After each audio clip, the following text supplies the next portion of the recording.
Hello, and welcome to Martinis and Bikinis, the podcast for everything under the sun. I am your hostess, Veronica Droulia, and I am here to help you navigate your 20s through all things lifestyle, beauty, and fashion. So, if you're ready, let's dive into today's episode. Hello, and welcome back to Martinis and Bikinis. I am your hostess, Veronica Droulia, and welcome to another episode. If this is your first episode here or first time hanging out, just buckle up because I'm going to be telling you all about my hair journey.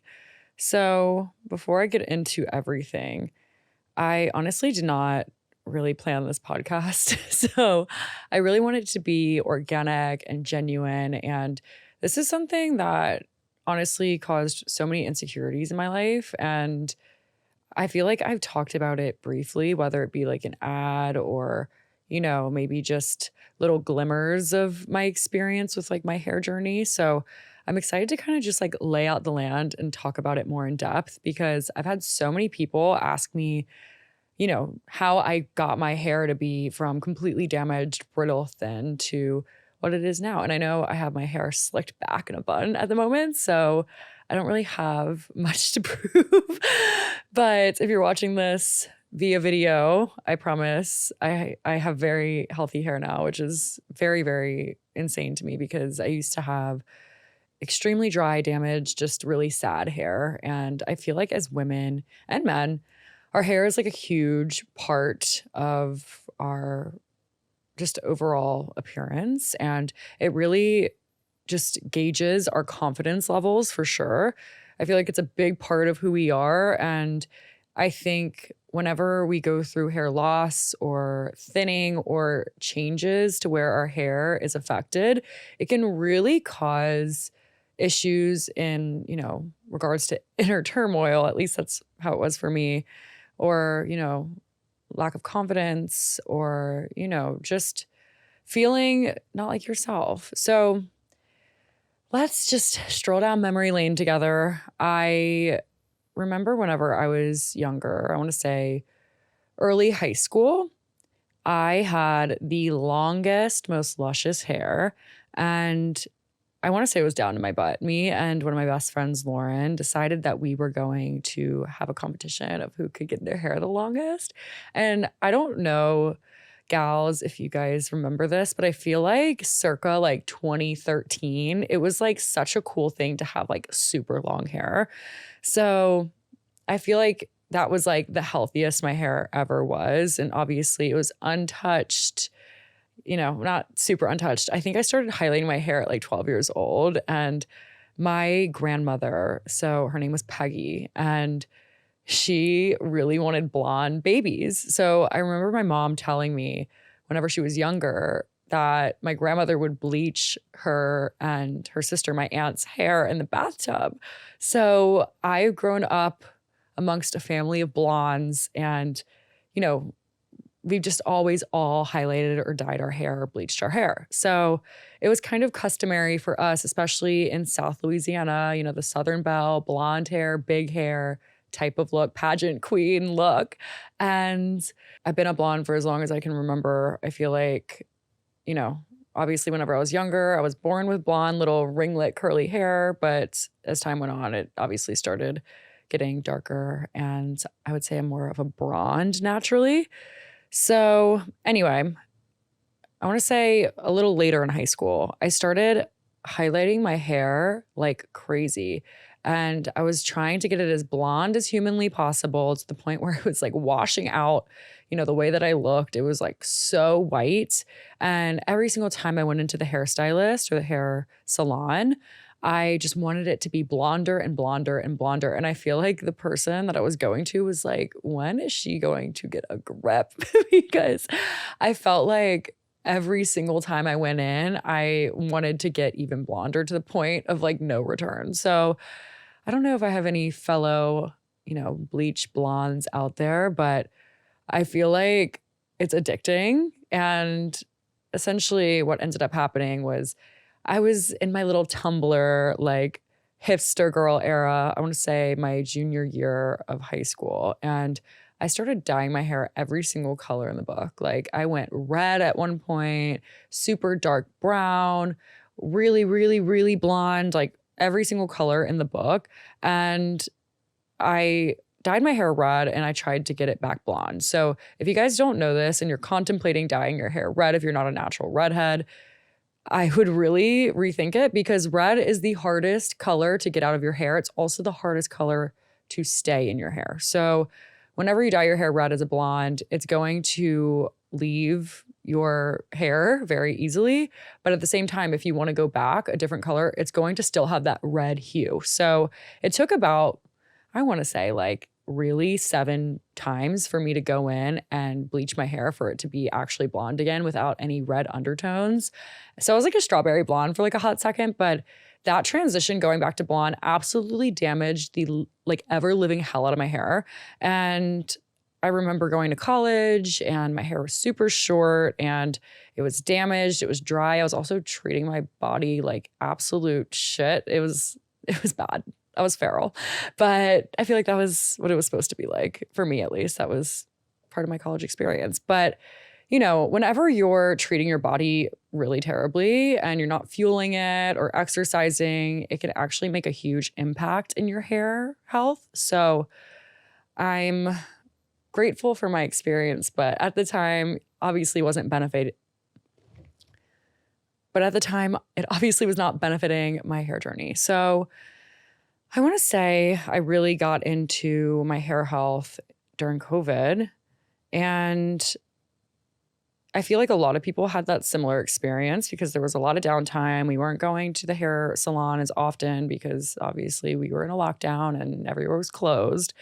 So I really, really buckled down on trying to just really take a hold of, you know, getting healthy hair. So I had been on supplements. I had tried biotin and other random hair, skin, and nail supplements that I thought would work. And if you don't know this and you're taking biotin, I would be very, very skeptical because you need to do your own research because it's actually very rare for women to have biotin deficiencies. So a healthy amount of biotin in supplements is good, but too much can cause you to break out and have reverse effects. So I was taking straight up biotin and was just not having it. It was not working. And I was breaking out and it was just sad. And obviously those supplements at the time were really expensive and I'm sure they still are now today. But anyway, I started researching all of these hair growth and hair health supplements. And I had heard amazing things about Nutrafol.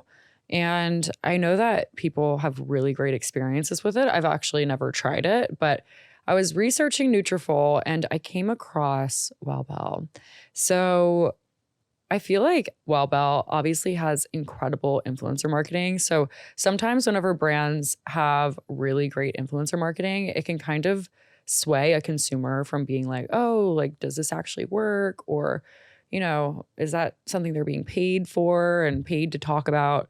But I know that this is like probably just on repeat for a lot of influencers or content creators that you guys follow. But I will never advertise a product that I have not tested and tried and like fallen in love with because honestly, I don't need like I don't need the payout that bad. Like I feel like, and I'm being completely frank. Like I'm not trying to just say like, oh, blah, blah, blah. Like, no, I just feel like I really like to advertise for brands that I particularly enjoy because I feel like that shines through in my content. Like if I'm talking about something that I absolutely hate, like you guys are gonna know and you're gonna feel that energy. Like I'm a big believer in energy. So like you're gonna know if I'm talking about something that I absolutely despise and didn't work for me.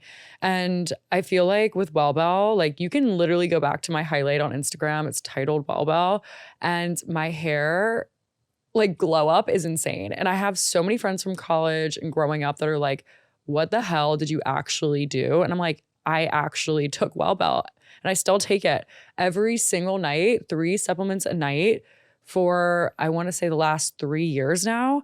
And it's insane. I feel like I used to watch YouTube videos and read these random articles on the internet about hair growth and people's experiences. And I just felt so defeated because I felt like everything I tried just did not work. And I would do it for like long periods of time too, where I would expect to get results and I just wouldn't.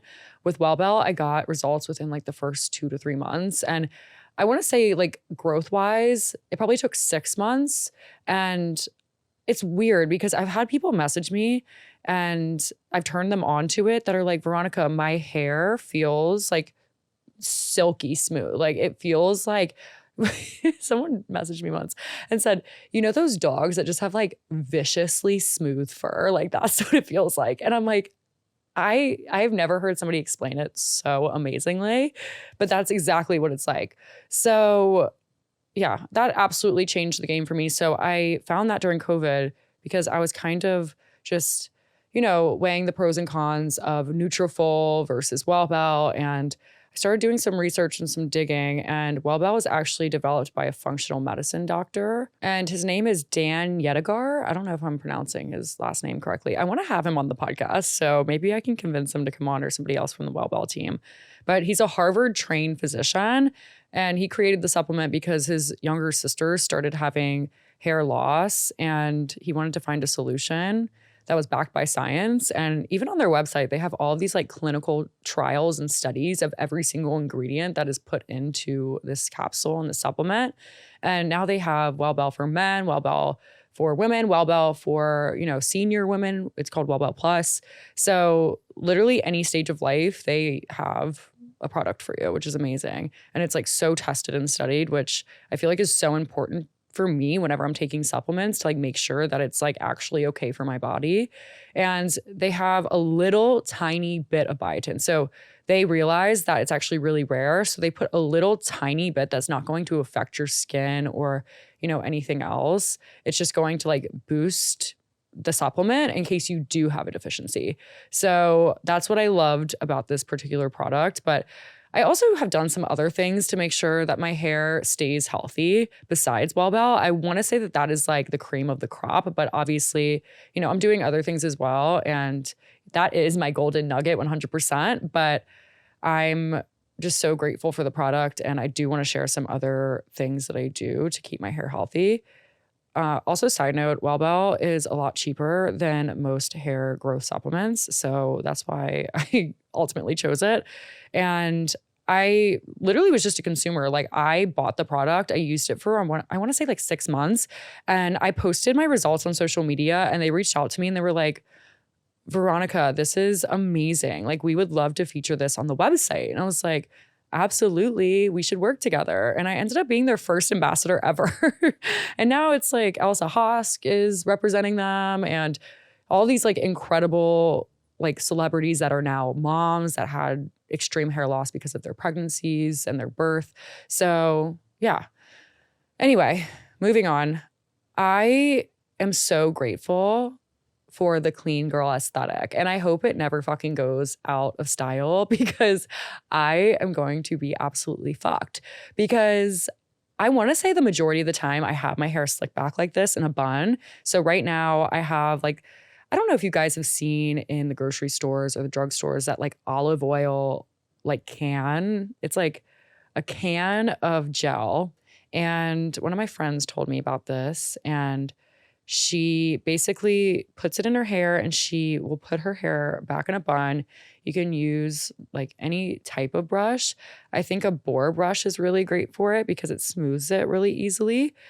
And then what I do is I take a toothbrush and I basically just like get all of the baby hairs, and it just gives me the most sleek, smooth, slick back bun. And I do this on the days that I need to wash my hair.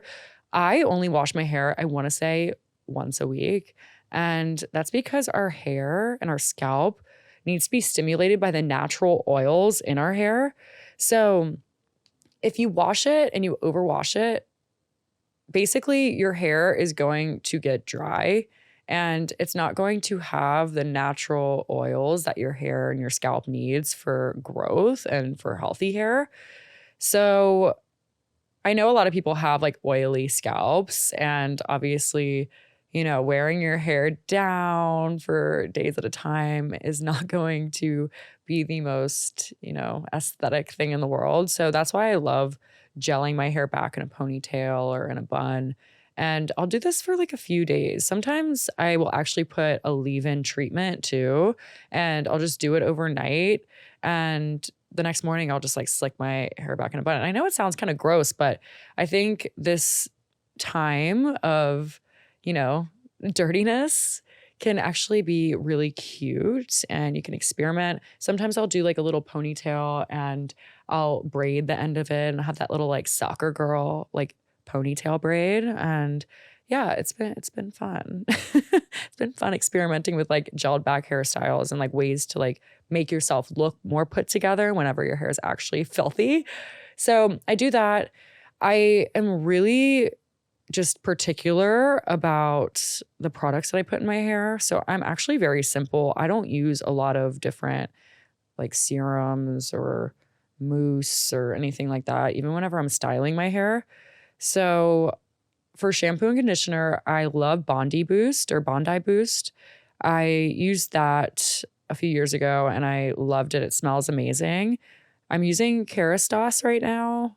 I'm really weird about the ingredients in hair products. So there's a lot of drying chemicals and just bad ingredients that people will often look past. So I make sure to read the ingredient list, look up reviews, see what like the grading is on each product, and make sure that it's actually like benefiting me as opposed to, causing more damage. So yeah, I love Kerastase. I did Olaplex for a while. I'm going to be honest, guys. I don't think that I got the best results from it. I feel like you can get better results from other products. I also think they recently were like certified as like a toxic like product line. So, obviously not great.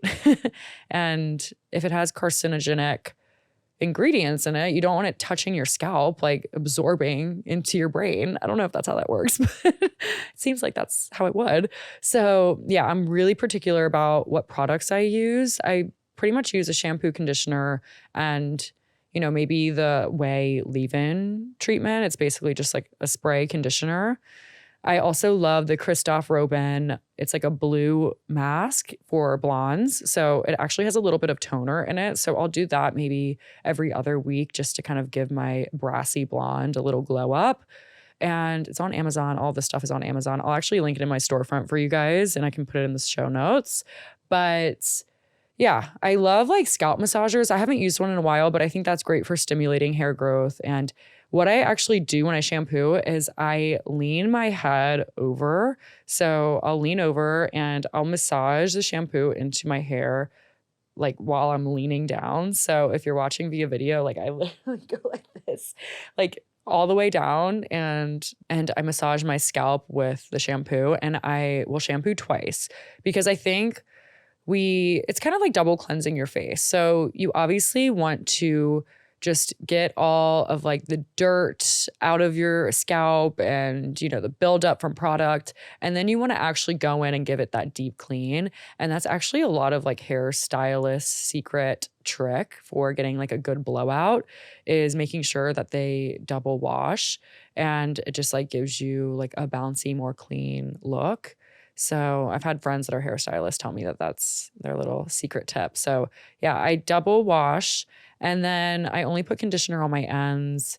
So yeah, that's pretty much like what I do in the shower. But yeah, it's pretty simple. I feel like the more simple, the better because it's kind of like skincare. If you use like a ton of products, like it's just going to like cause more buildup. And yeah, I think just keep it simple, keep it clean, and you're good to go. I also think finding like the right hairstylist is so crucial. So my guy, Rami, love Rami. He's in DC. He's at John David Salon in Arlington. And I swear he completely changed my life.